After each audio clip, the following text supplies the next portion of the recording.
Bonjour à toutes et à tous et bienvenue dans cette nouvelle vidéo.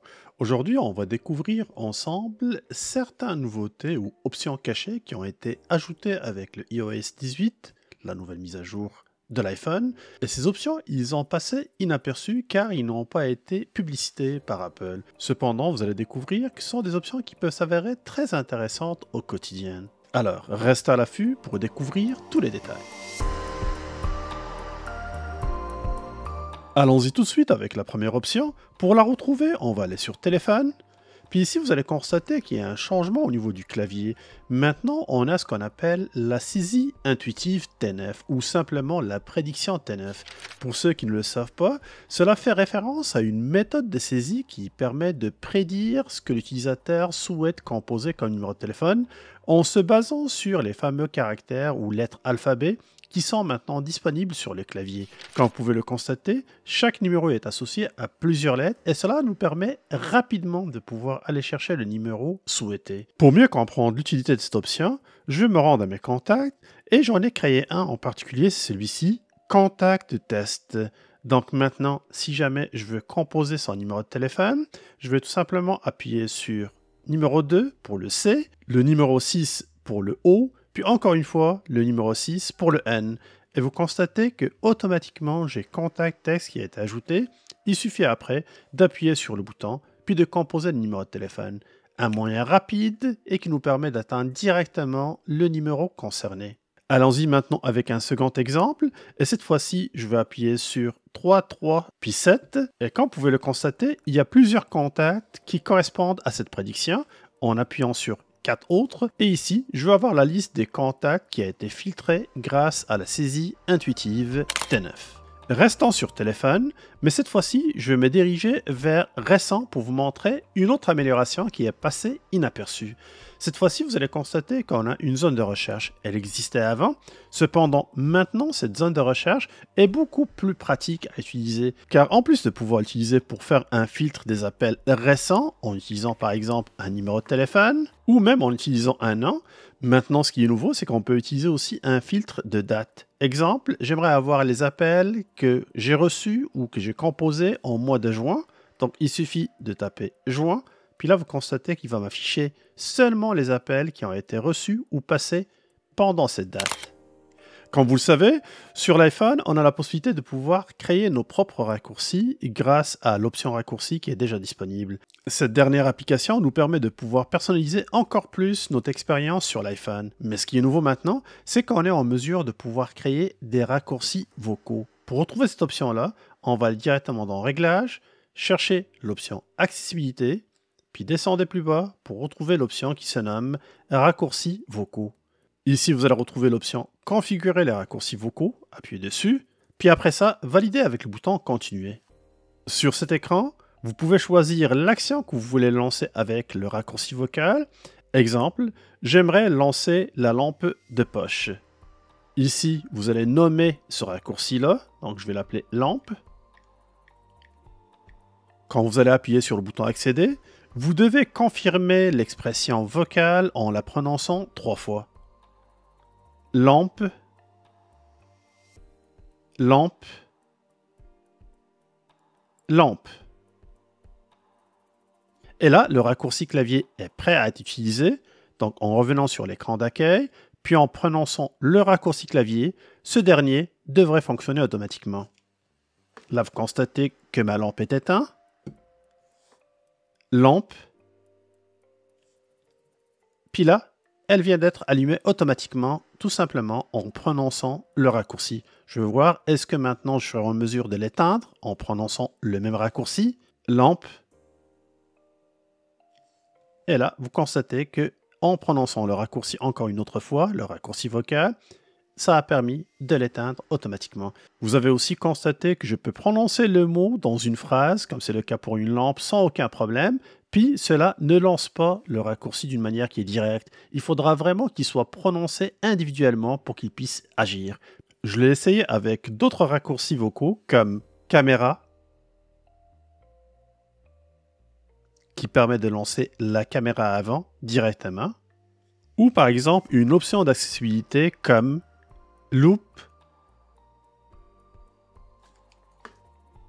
J'aimerais préciser que les raccourcis vocaux sont indépendants complètement de l'assistant Siri. Cela veut dire que si vous n'activez pas Siri sur votre téléphone, cela n'aura aucun impact sur les raccourcis vocaux qui continueront de fonctionner. La seule chose sur laquelle je mettrai un point d'interrogation sera au niveau de la consommation de la batterie à surveiller.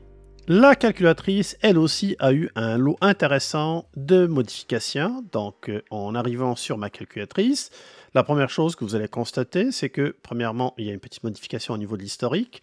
Vous avez peut-être aussi constaté la présence de ce bouton Backspace qui nous permet d'effacer un caractère ou un chiffre à la fois. Mais en même temps, si vous maintenez votre doigt dessus, il va permettre d'effacer ce que vous avez saisi au complet. Mais cela n'est pas tout. Le plus important se trouve un peu plus bas. Ici, j'ai la possibilité de pouvoir appuyer sur la petite calculatrice pour aller chercher ces options-là. Avant, on avait la possibilité de pouvoir activer la calculatrice scientifique seulement en mettant notre calculatrice en mode paysage, comme c'est le cas ici. Maintenant, ce que je trouve intéressant, c'est qu'on est en mesure de pouvoir la mettre, même si on est en mode portrait ou le mode vertical. On a aussi maintenant accès à un convertisseur. Pour le retrouver, on a tout simplement activé cette option qui est plus bas. Le convertisseur va nous permettre d'avoir accès à un convertisseur monétaire. Plus haut, vous allez constater qu'on a une panoplie de convertisseurs, que ce soit poids, volume, durée, température, données, énergie, air, angle, et j'en passe. Mais l'option la plus intéressante, on va la retrouver ici. Elle se nomme Notes mathématiques. En appuyant dessus, vous allez avoir accès à un genre de bloc-notes. Ici plus bas, vous avez un petit bouton qui vous permet de créer une nouvelle note. Appuyez dessus. Puis allons-y avec la variable suivante. X égale à 9. En validant avec le bouton Retour, je vais commencer par saisir une deuxième ligne. Et sur la deuxième ligne, je vais tout simplement mettre, par exemple, 3x. Et là, vous constatez qu'il vient de me faire un calcul automatisé dans lequel il y a égal 29. Il a compris que je viens de déclarer une variable x qui est égale à 9. Puis il a compris que là, je suis en train de résoudre une équation. Si je veux garder le résultat, je vais tout simplement valider avec le bouton Retour. Puis là, ce n'est pas tout. Allons-y avec une autre équation. Y est égal 7x. Et là, vous constatez que sur le menu flottant, j'ai inséré un graphique. Je vais appuyer dessus. Et là, un graphique sera inséré et dessiné directement sur mon bloc-notes. En appuyant dessus, je peux le redimensionner comme vous pouvez le constater. Et plus bas, j'ai accès à plusieurs autres outils sur lesquels je peux par exemple ajouter des notes manuscrites si c'est nécessaire. Et si tout est à mon goût, je peux valider avec le bouton OK ou je peux partager ce contenu directement avec l'un de mes contacts. Pour la cinquième option, il faut se diriger directement vers la caméra. Cette fois-ci, je vais aller chercher vidéo, puis je vais lancer mon enregistrement vidéo. Maintenant, vous allez constater qu'on a accès à un bouton qui va permettre de mettre en pause la vidéo. Et je peux aussi l'utiliser pour pouvoir reprendre mon enregistrement d'une manière qui est rapide et simple. Celle-ci est une belle amélioration qui a été ajoutée à notre caméra. Ce n'est pas tout. Si jamais on recule maintenant, puis on se met en mode lecture de vidéo, vous allez constater que j'ai accès maintenant à une nouvelle barre, cette barre en bas, qui va nous permettre de pouvoir faire notre défilement rapidement, alors qu'avant, c'était beaucoup plus difficile de pouvoir le faire sur la partie inférieure du lecteur. Certes, ce n'est pas une révolution, mais c'est une belle amélioration en termes d'ergonomie d'utilisation de l'application photo. Maintenant, c'est beaucoup plus facile de partager votre connexion Wi-Fi avec un ami ou un invité. Pour cela, il suffit d'utiliser la nouvelle application qui se nomme Mot de passe. Sur l'interface principale, choisissez Wi-Fi, puis après ça, choisissez le Wi-Fi sur lequel vous êtes connecté. Plus bas, vous allez retrouver une nouvelle option qui s'appelle Afficher le code QR du réseau. Puis ici, il suffit de demander à votre ami d'utiliser son appareil photo pour scanner le code QR et ainsi se connecter directement sur le Wi-Fi. Pour découvrir la dernière option, direction l'écran de verrouillage, maintenez votre doigt puis appuyez sur le bouton personnaliser. Après ça, appuyez sur écran verrouillé, comme ça vous aurez accès aux modifications à effectuer sur cet écran-là. Maintenant, je vais appuyer sur mon horloge. Ici, vous allez constater que maintenant, on a la possibilité de pouvoir mettre l'horloge avec une couleur dégradée, comme c'est le cas ici. Au début, j'ai supposé que ces choix de couleurs dégradées se basent sur l'écran verrouillé. Cependant, ce n'est pas le cas. Vous allez le constater vous-même en validant avec le bouton OK, puis en choisissant un autre écran verrouillé, comme c'est le cas ici. Je vais appuyer sur le bouton personnaliser, écran verrouillé, puis j'appuie sur l'horloge.